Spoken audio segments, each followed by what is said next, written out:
Welcome to TradersPost office hours for April 29th, 2025. I'm one of your hosts, Tom Hartman, marketing manager here at TradersPost, alongside Mike Christensen, co-founder and CSO, and John Wage, founder and CEO. We're always working to make TradersPost the best automated trading platform in the known universe, and for that, we need your help, your questions, your feedback, and your participation. So thank you so much for giving us some of your time. Guys, how's it going this week? Doing well. What's up, guys? Doing well. Looks like the markets are feeling pretty long right now, but I'm not entirely convinced yet. Although today I'm up, so I'm happy with my longs. Well, you know what? I'm long. TradersPost. See that segue? I see what you did there. Segue. Exactly. Feels a little salesy, but this is our own channel, so I guess we can chill all we want. It's been fun. I love when I'm seeing that the number of the questions that are coming in aren't as robust as they were before, because people are finding their answers in the documentation, in our videos, in our support system. That's pretty fun. So we still have some questions for this week. We'll be going over, and we'll also take a look at some Reddit posts later on in our Reddit corner at the end of the stream. But before we get there, I do want to do a little bit of housekeeping. This last Thursday, we went through Peter and I on Blueprint, the first part of setting up a backtesting solution using Polygon.io in order to access information. And then what we're planning on is finishing that this Thursday, and then also showing how we can send those signals off to TradersPost to automate your trades. Nice. It's a lot of fun. It really steps up. I mean, I do all this coding now in AI. Like, as far as I'm concerned, I've been giving myself a challenge that all Pine script, all code. I basically want to do that because we're the elite, we're the future, and so why not do it in AI? You know. Plus, Tom doesn't have the patience or skills to do it by hand, so not going to be doing that. So part 2 is going to be coming up this Thursday.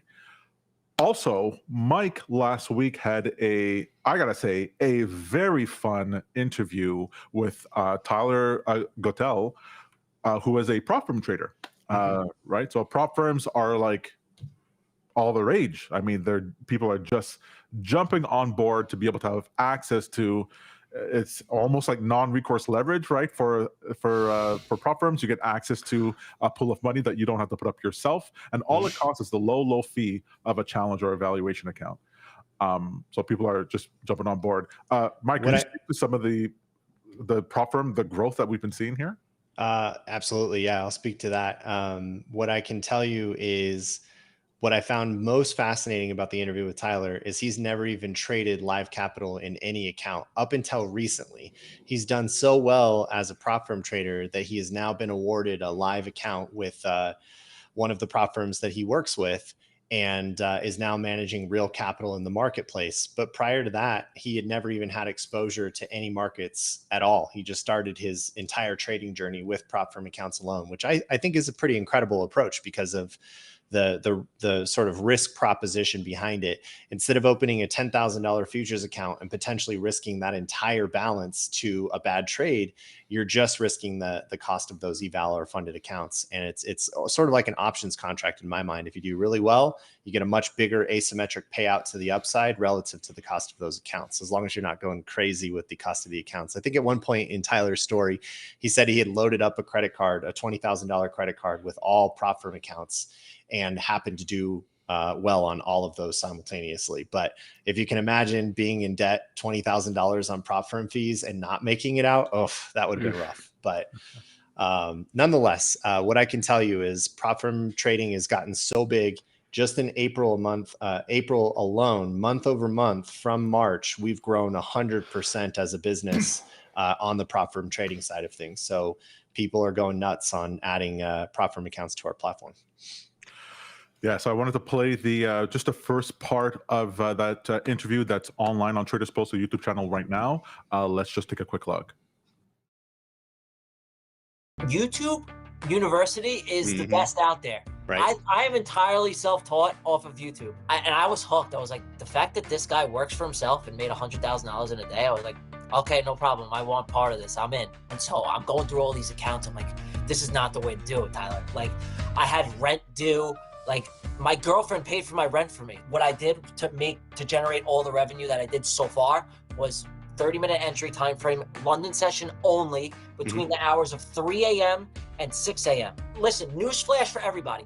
Unless a futures firm or a Forex firm is bringing you to a live account, they need you to lose. Sorry, no ifs, ands, or buts about it.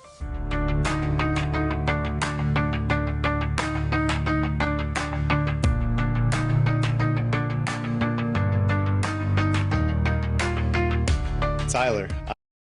So a very fun interview. I got to say, Tyler is, let's call it the quintessential, the epitome of chaotic good.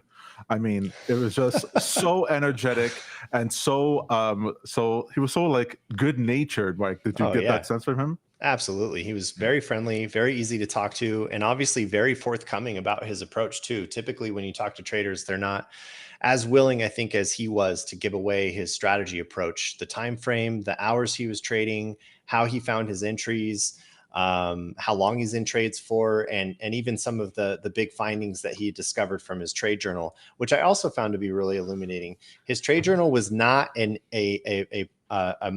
sort of a entry by entry spreadsheet of every single trade he's ever been in. It was more of the psychological improvements he was making with each trade. So he would learn a rule and then stick with that rule every time afterwards. He's been really disciplined about it since then. I had to hold myself back, just like, it was so entertaining. I mean, the thing from beginning to end, I think one of our producers here, Peter, he was editing the video. He messaged me after. He goes, "You got to find more people like this. This is unbelievable. It was so much fun."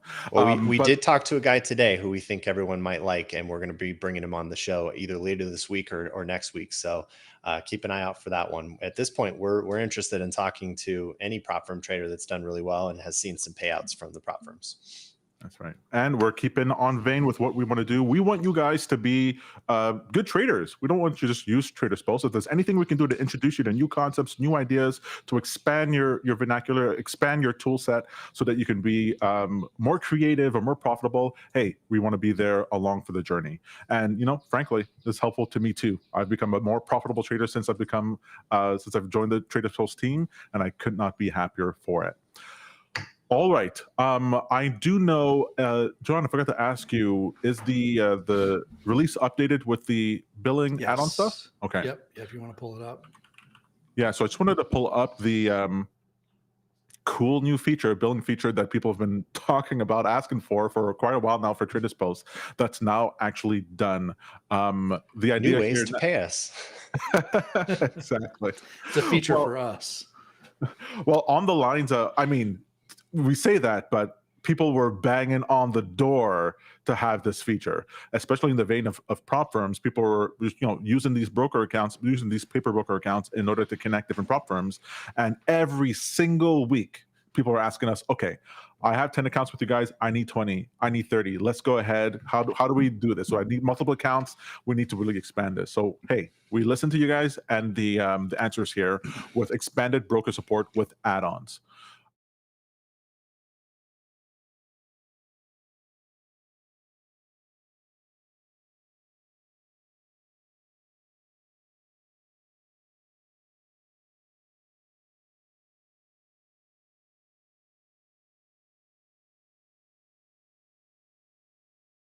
Paper brokers were just completely free.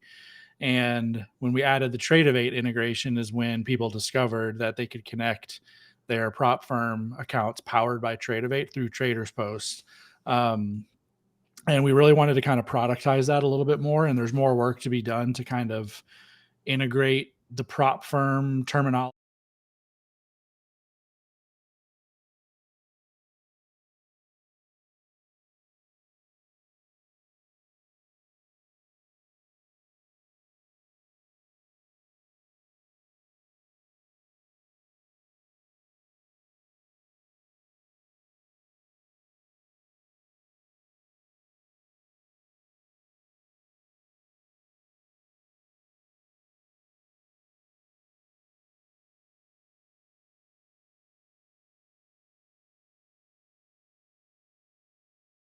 But on how the billing works for this, if someone adds on, how does that work with their normal plan? When would they expect to get billed for that add-on account? Yeah, so it's all this one subscription. So if you add an add-on to your account, it just goes to your monthly bill for that subscription.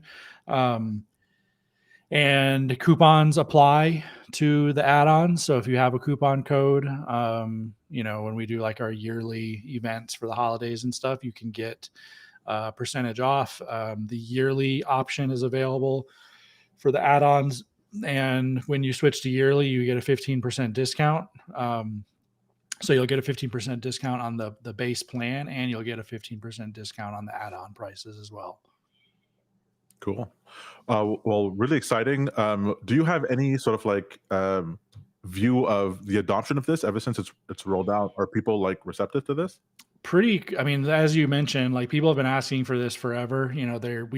We've had like an internal kind of backdoor for a little while where we've like basically manually increased the number of allowed accounts for some customers. But this was the real solution. Like we needed a fully automated self-serve solution.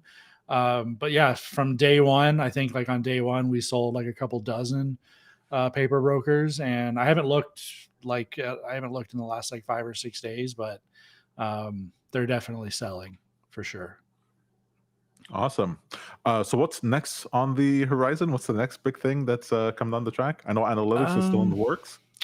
Yeah, analytics is still in the works. We got some infrastructure stuff we have to work on for a little bit. Yeah. This prop firm growth has been so enormous that we need to make sure we can handle all the trades that are coming through. So we're doing some work there to make sure that our server infrastructure can still operate at lightning speed. Yeah, that's taken up some of my time for the last like 2 or 3 weeks. Did a bunch of infrastructure upgrades, and then we're also changing some of the infrastructure and like the software that powers the way trade execution works. For reference, our paper trade volume is like 5 to 6x what our live broker trade execution is, which is expected. At least it was even before the prop firm. People started using TradersPost for prop firms because people are way more aggressive and willing to do things in a paper account that they would probably never do in a live broker. So we see some really weird traffic patterns, like trade patterns on paper brokers. People will be executing trades where like they're sending an exit signal before the enter order has even filled in the broker. So I think it's a combination of just people are more loose in paper brokers, but then also the same thing applies in prop firms. People buy these eval accounts, maybe 20 or 30 of them at a time, and then they hook them all up to one strategy and execute that same strategy in all of the accounts. So the volume that we get for these, the paper execution is just so much higher. And the infrastructure is segregated too, like it's isolated. So there's different servers for live execution versus paper execution. Such a strange industry we're in, where within paper broker accounts with TradersPost, people will then trade evaluation accounts at the prop firm, and then the orders will never even hit the exchange. While other people, they want to go straight to the exchange, and other people want to trade all of their capital for themselves and their family. It's just there's like no end to this expanding universe of retail trading. Really quite fascinating. Yeah. All right, so we'll move off to our one of the first questions we had for this week. Let's just.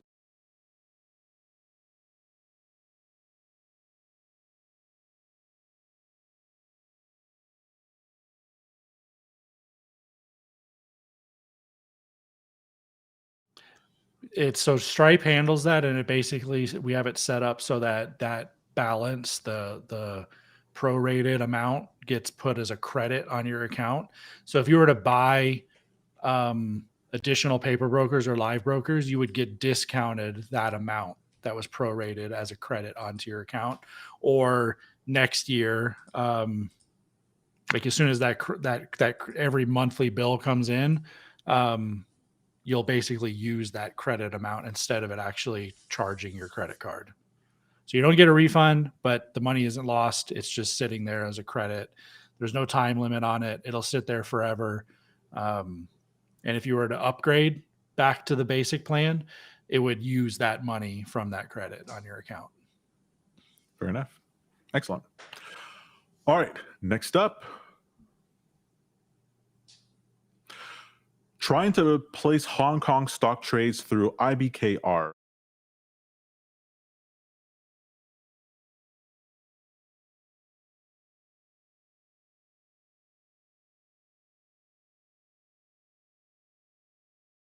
Yeah, unfortunately, with all of our stocks brokers, we only support US stocks and options. We don't yet support any other international stocks or any other international exchanges. That may change in the future, but today we're strictly US stocks and options only. And then, of course, um, futures, and it's limited to certain exchanges. And it's dependent on which broker you're trading futures with. So, and just in general, with your knowledge, if people wanted to automate trades with like non-US stocks, like what do they do? Do they have to create a custom solution for that? Like, what's their solution?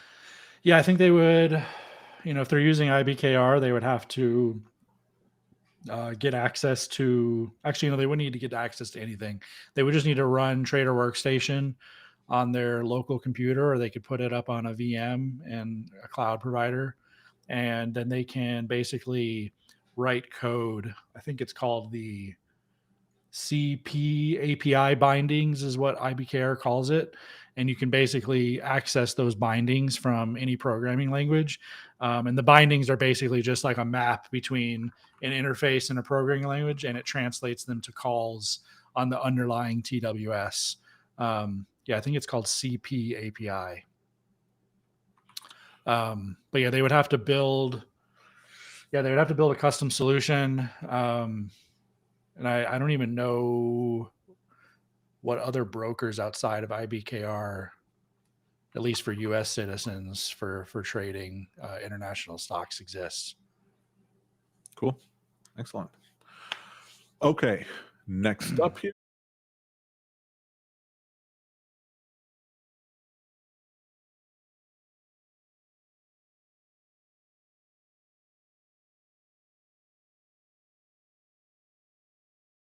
Because variations of this shows up every once in a while, and it is a race condition situation. But for this user, the option that they weren't using was the side swapping. They were essentially trying to do it manually, trying to close out the long position and then enter into the short, when they could have just changed the quantity and side swapped automatically. Yeah. So like that would have been the ideal solution for them. Yep. This is the sort of thing I think we have to do a better job on, where also, Mike is always talking about this. We have to find better ways of surfacing how some of these settings sort of like work with each other, because someone who decides, hey, this is a problem, let me solve the race condition by sending a signal to exit the position, wait 30 seconds to 1 minute, and then enter in the position. They might think to themselves, well, I've solved the problem, but we actually have a feature that does that already. So there's all kinds of things that we want to be better at surfacing or describing those settings within the interface that we're always working to improve. And that solution of waiting 30 seconds, like, it doesn't actually solve the issue. It just like widens the window. So it lowers the chance of it happening. But like, if you were to ever have a scenario where the exit actually took 30 seconds to fill, which is totally possible, like in most cases, market orders, they'll fill instantly. But it's totally possible that it could take that long to fill, and then you'd be trying to enter before the exit has been fully exited. Yeah. Right.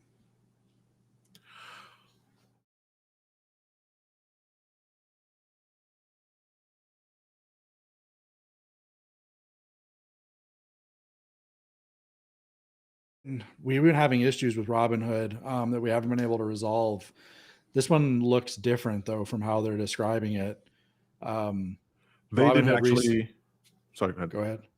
They this user, before we could even answer them, they had already solved the problem, but they hadn't explained how they solved the problem. So I assume they deleted it and re-added it, but I don't know. So did they not explain what they did to fix it on their side? No, they said, never mind, fixed it. It's something to do with two-factor authentication. I'm like certain of it, because Robinhood used to support like the Google Auth app and like Authy and text messages for 2FA. They completely got rid of all of that.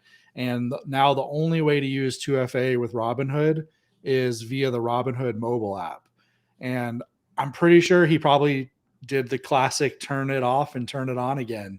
I think that there's some weird issue with Robinhood, and like some accounts get in a state where you're not able to connect the account with TradersPost. But if you go into your 2FA settings and kind of just like turn everything off and then turn it all back on again, it seems to fix the issue. Right. Whenever I hear about these quirks, you run into like the nonce problem with, was it Kraken? Kraken, yeah. Where you have to set the 10,000 milliseconds or whatever for the timeout for that, or the IBKR that switches on and off if you log into the user account or whatever. You think to yourself, oh, all these brokers are the same. I can just switch from one to the other. And you're like, nope. That's why you want a platform like TradersPost. It just does so much of that thinking for you. And you can rest assured that, I mean, from my perspective, if you run into a problem, like let's say you do have a problem with like what this user's having in Robinhood, everyone's running into the same sort of issue. Like you're not avoiding it by not using the TradersPost platform. Yep.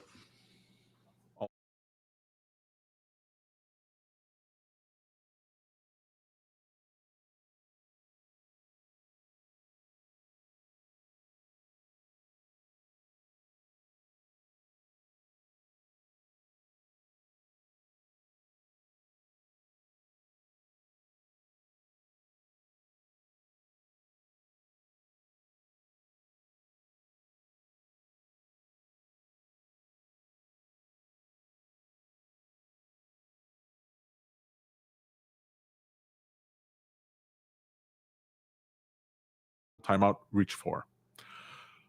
So this is what the user had sent us. And then I have to manually close a position. This doesn't happen every time. I send a market order. Sometimes the market order cancels the open orders and closes as expected. I know IBKR is in beta. Is this a known issue? Is there a way around it? I have the strategy set to TradersPost to retry unsuccessful order submissions to the broker every second, but it looks like the resubmissions are not happening. Does this ring a bell? Is this like an IBKR problem where the connection is just not stable? It's definitely an IBKR issue. Their API doesn't allow you to do multiple things in parallel, which is kind of odd, you know, for any kind of API. The whole purpose is to be able to write code that allows you to do many things all at once in parallel, which is, like I said, it's the whole purpose. But those idle timeouts happen. What it means is like we're trying to communicate to the IBKR API, and most brokers, like our fastest broker, their average response time whenever we make an API call to them is like less than 50 milliseconds. With IBKR, it's like greater. It's between 500 milliseconds and a second. And the idle timeout basically means that we send a request to their API, and we have a timeout configured where like we're not just going to wait forever. Like our computer or server is not going to sit there and just wait for a response from the API forever. Eventually we hit a timeout and we give up. And that's what that error is. It's basically saying we sent an API call to IBKR. We waited as long as we could, and we basically had to cancel it and give up. Theoretically, if we waited forever, would a signal come back? No, I mean, you'd hit other limits. You know, like I think maybe it might. It's just we can't, you know, if you think about how a system like TradersPost is processing all these trades and everybody's trying to go through this door. And if one person just sits there and waits in the door forever, they're basically blocking everyone else. So the longer we wait, the lower the possible throughput that our system can support. So I think we have our timeout set to like 5 seconds, but even 5 seconds is like pretty generous. For example, for comparison, TradingView will, when they send a webhook, they will time out after 3 seconds. And even 3 seconds is pretty generous. Like if an API call is not responding in a second, something's broken. Like Robinhood, Alpaca, they respond in less than 50 milliseconds. So like their system is really fast. I think the root of the issue is IBKR, their infrastructure was originally built for individual human people to be trading manually with their hands. And they basically built an API on top of that infrastructure. And that's why you can't cancel multiple orders in parallel. And in this particular case, what I think happened is, and I have to look at this to verify, but I'm guessing they had multiple orders that needed to be canceled. And our system tries to we try to do them one at a time, but basically like the first cancellation is sent to IBKR, and then we think the first one is done, but then we go ahead and send the second one, but the first one isn't done, and the second one is blocked by the first one, and the first one finishes, but the second one times out, and we basically give up after waiting for a certain amount of time. But it causes all kinds of issues. Like I mentioned with the throughput of the TradersPost system, we would love a better solution, but we frankly just haven't found a way to build anything better with a different API, and the IBKR team hasn't been willing to like help us figure out if there's a better way to do it. They've just told us like that's the way the web API works. We made some changes to try to do things synchronously, one after another, and that improved some of the idle timeout errors, but it opens up other issues, because if someone sends us 12 webhooks to enter 12 different positions, we have to wait for each one to finish. We have to do them one after another. Whereas other brokers, we can just fire off all 12 in parallel, all at the same time. So we get customers who either have the idle timeout issue, or they're like, how come it took, I sent 12 orders. How come it took 30 seconds to submit all of them? And that's not ideal either. So it's like we traded one problem for another. And that's Have you guys, basically. have either of you used IBKR yourselves personally for your own trading? I think Yes. Mike does. Yeah. I find this whole bittersweet because one, IBKR is like supported in Canada, so it's useful to me. But even as clunky and as old as the platform is, it's my favorite trading platform because of all the data that you have access to and all the different watch lists and all the different asset classes. And so it's sort of like so sad that this one freaking part, their API connection, is just so old and clunky. Yeah. It was the platform that I cut my teeth on to do automated trading for a client before I did with anything. And it was that experience I was like, oh, automation is terrible and horrible, and there's no point in ever doing it because there's so many problems with the API. So it's just unfortunate. So there's no like hope on the horizon and the expectation that in 3 months or so Maybe IBKR is going to be they don't smooth and sweet. communicate. They don't communicate very well. I mean, we have heard hints. They reached out to us, like a product researcher internally reached out to us to ask us questions about the issues that we've had with the API. And I think all that research was being done to collect data about how people are using the API for basically building a new API that I hope that will be launched at some point in the future.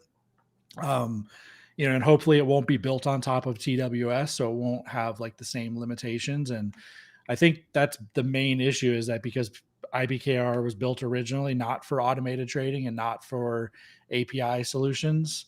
And I think that's like, they need to rethink their API and like build a brand new infrastructure that connects directly to their backend instead of basically proxying through TWS. Okay, fair enough. So the answer is leave IBKR if you need to have reliable automated trading to another broker. That would be my suggestion. Even if they fix the reliability issues and like things don't error, you'd still have the speed issue, and just the fact that it's still 10 times slower to respond to API calls than other brokers. But I understand other people don't have any other options. Like they can't just switch to another broker because they may be in another country. Like, and IBKR is one of the only brokers that supports almost every single country. Understood. Okay. Well, speaking of APIs then, actually, before we do, let's just go ahead and hear a word from our sponsors. Ask yourself this: are you making trading harder than it needs to be? If you're trading manually or still coding just to connect to your broker, yeah, it's time to upgrade. TradersPost lets you automate trades using signals from tools like TradingView or TrendSpider, or even your own custom setup. It works with brokers like TradeStation, Tradovate, Coinbase, and a bunch more. I've been using it myself, and getting started was smooth. The platform's clean, setup's quick, and once it's running, it just works. And when you're ready to scale more strategies, prop firms, or sharing signals with your community, TradersPost handles it It's built to grow with you. Start your free trial at TradersPost.io. Trade smarter, automate your edge. Speaking of APIs, I wanted to get a quick feedback from you guys from this Reddit post where someone was asking, is it possible to make a trading bot using the Webull API? They were saying, I'm going to program a trading bot and I would like to use Webull's API because they are the broker I have been manually trading with. I looked far and wide and couldn't find anybody who made a bot that uses the Webull API, so I can't find a lot of information on it. Can anyone vouch for the service or recommend a better free API? And I just wanted to get a little bit of you guys' feedback on, like we did support Webull and then there was a problem with it. Just get a summary of that. Sort of, yeah. I mean, Webull launched an API and it was in beta, and you could request access to the API. And I requested access, got approved, got the API credentials, built the integration, launched it. But then when other customers, like other people, other TradersPost users went to go request that API access, they basically denied and just said, like, we're not accepting more users to the Webull API. So I think that, and this is all just speculation from the outside, I think they intend to finish the API. I think they started building it, and then I think like resources internally got diverted somewhere else. Probably, I know they launched like the integration with TradingView, so I'm guessing like it's just like in this in-between state where it's not finished yet. So we're hoping, I don't know what the timeline is. There's no way for us to communicate with Webull to like find out when they expect to finish it and launch it. But I check regularly. Like I just logged into my Webull account, and let me just actually check real quick. Because in their documentation, they actually did update their documentation to basically state that, yeah, it's here. Let me send you the link if you want to pull it up. It says at the top, the open API service is currently suspended for new applications. We will inform you once the service is restored. Existing users who have already been granted access to the open API can continue to use it as usual. So if you were able to get in the door while they were accepting applications, you could still use it with TradersPost. But I don't think many people got in. Basically, every customer that we're aware of that tried to connect it got denied when they requested access. So hopefully they'll open it up again sooner than later. But as soon as we hear that it's available, we will definitely make noise about it and make sure it's available on TradersPost. See, this is why it's so good to use a platform like TradersPost. Imagine you set up a whole connection to this one broker, and then you're like, oh, shoot, I got to switch for some reason. Then you got to program a whole other solution for that broker, and you got to keep on doing that if you find a problem. You use a system like TradersPost, and you're like, okay, there's a problem with IBKR, let's switch to Webull. Oh, there's a problem with Webull, let's switch to a different broker. And we do all that heavy lifting, all that thinking. I promise you, you do not want to be dealing with this. And you know what? I'll often see on Twitter, on Reddit, it's non-coders who are trying to wade into this field. If you're a coder, you get the idea of like what it entails. If you're not, you can almost get this rosy sense in your mind that you're just connecting. You're just connecting to the broker and everything is going to be working fine. And that is definitely not the case. So please, I mean, I know we already played a mid-roll ad, but let this also be a mid-roll ad as well for why TradersPost saves you so much time and hassle. And I think most people who, if you build an API integration, you do it once for one broker, and everything's probably hard-coded for that one broker with no abstraction. That's right. And then you go to try to add a second, and it's like trying to fit a square in a circle. That is every quant strategy I built in 2017 with all the crypto exchanges. And I just kept having to rewrite the whole thing all over again for another crypto exchange. That's right.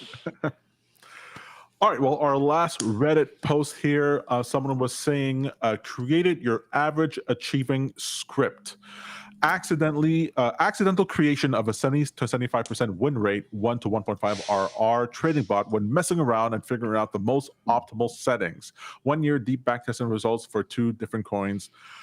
What do you guys think, Mike? When you hear a thing like this, where someone accidentally achieves a 75% win rate with these stats, is there anything that initially comes to mind as to whether or not this strategy is reliable? Well, there's nothing particularly outstanding about those stats. That's fairly achievable with most trend following strategies, and particularly mean reverting strategies. Most mean reversion strategies should be between 70 and 90%, a little bit higher on the risk to reward ratio. But accidentally stumbling across it, it's a question of how much data did you test? How far back did you go? How many trades did it take?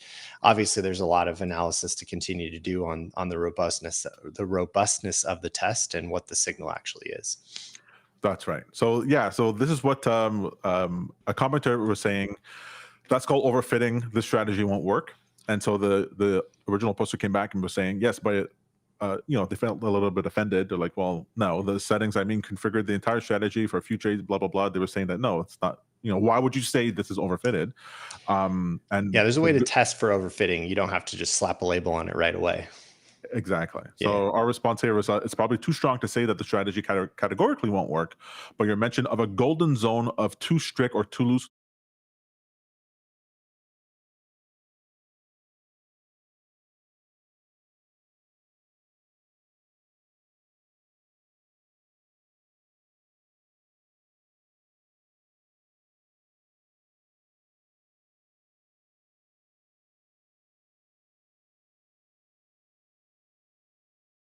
the consistency of returns and identify whether the strategy's edge holds up out of sample or if it's just benefiting from noise in a narrow test range.